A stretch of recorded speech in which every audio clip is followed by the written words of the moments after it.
everyone. I'm preparing my food scraps for feeding the worms today.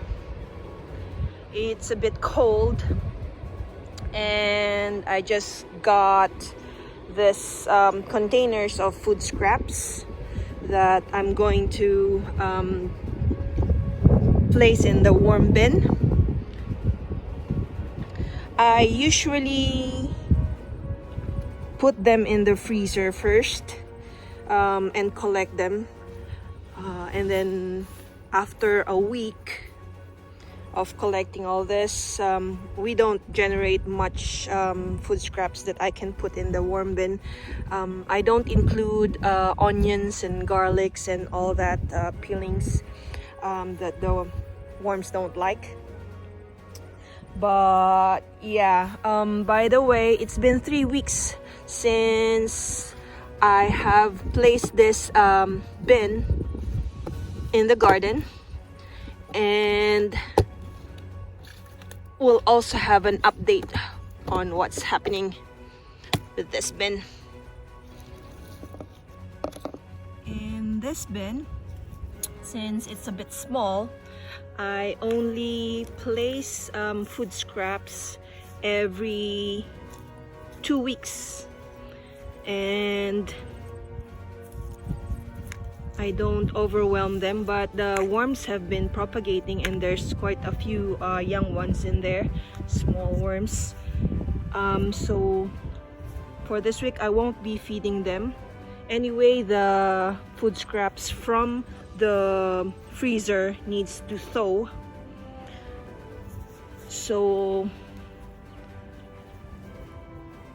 I'll just cover this up with some of this wet newspaper, shredded newspaper, and we'll put the food scraps in my other worm bins, the ones that I have started last year. But yeah, to just update you guys on this garden worm bin, so it's been doing all right, and I've also started to put a bit of some broccoli and red cabbages around it, so that they will benefit from having those worms in there to condition the soil. So these 2 containers will be going towards my old worm bin here, and also the second one here. The third one I will leave alone because I will be harvesting them. I'll show you guys once I open this. So I've removed the covers, and as I was saying, these 2 bins I've allotted for this green bin here, which is about 3 months younger than the oldest, which is the first bin here. And I won't be putting any food on this first bin because I'm planning to harvest the castings in maybe still a few weeks more to go. So I'll also be making sure that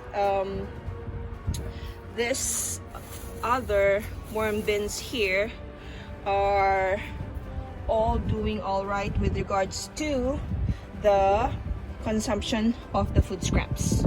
It's important to note that this first bin here, even if I'm not feeding the worms, they are going through with the old scraps, and hopefully by the time that I will be harvesting, most of the food scraps that I put in here, they've already consumed. So yep, they're there. So but yeah, I won't be feeding them. I'll just leave them be for now, and They will not starve because there's plenty of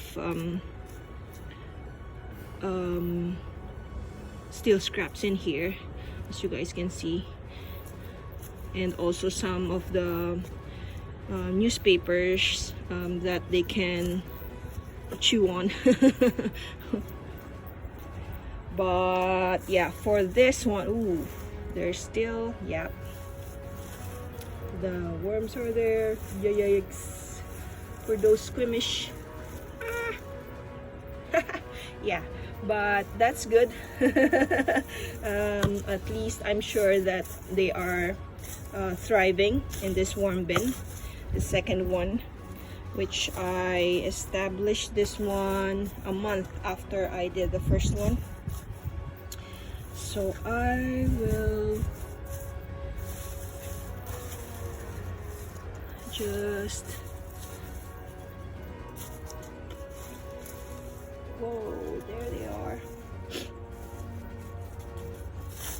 So I'll just place my scraps in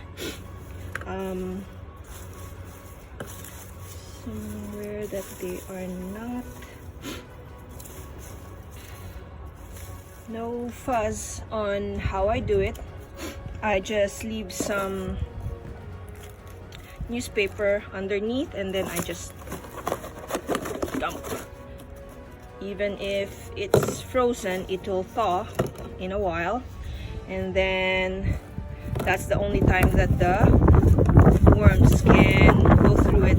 Apparently it's good to freeze them, besides making sure that the worms have already consumed much of what you have put in the bin initially.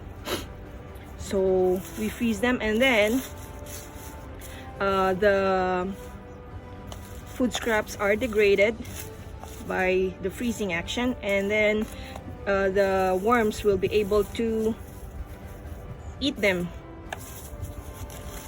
better than or faster than when you just leave them. They degrade faster. But yeah, it's very easy. It doesn't require a lot of fussing about. Some people actually place the food scraps in a blender to make sure that the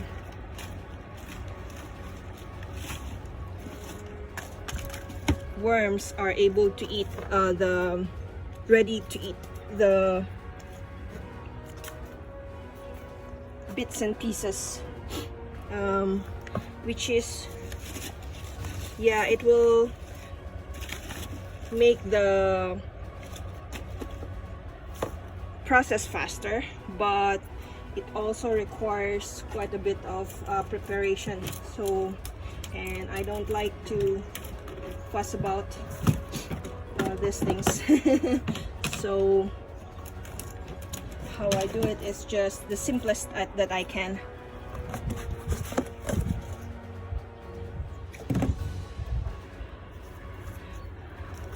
And without creating much of a problem for the worms.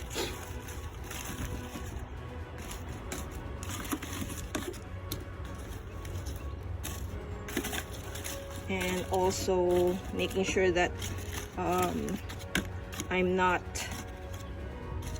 making problems with regards to other pests. So there, that's easy enough to do.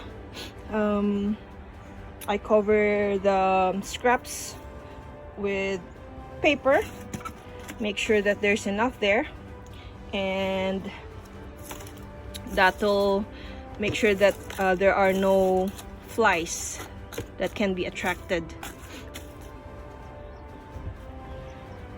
All right, that's it for just getting rid of the food scraps in a way that they can be returned to your garden via the worm castings. So that's done, and I'll just cover them up. So that's the first layer of cover that I put in, just to make sure that there's still air going through. And then I just make sure that the first layer is secured with this wood ply so that they don't fly off. I need to make sure that the worms are covered because they don't like light, so they would thrive in this bin better when they're not exposed to light. And the next layer is perspex, to make sure that there's no water even if it rains, because we are outside, although under the decking, but there's still rainwater going through. So I just put perspex, and then I secure the perspex with more wood and make sure that it's heavy enough. Even when there's strong wind, it won't be blown away, because we are in the coast, so it's quite windy at times. All right, so that's it. Our worm bin is secured and well fed. That's it for this episode.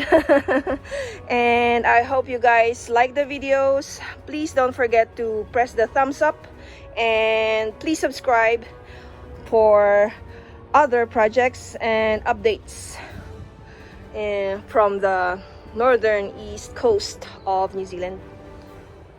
Thank you.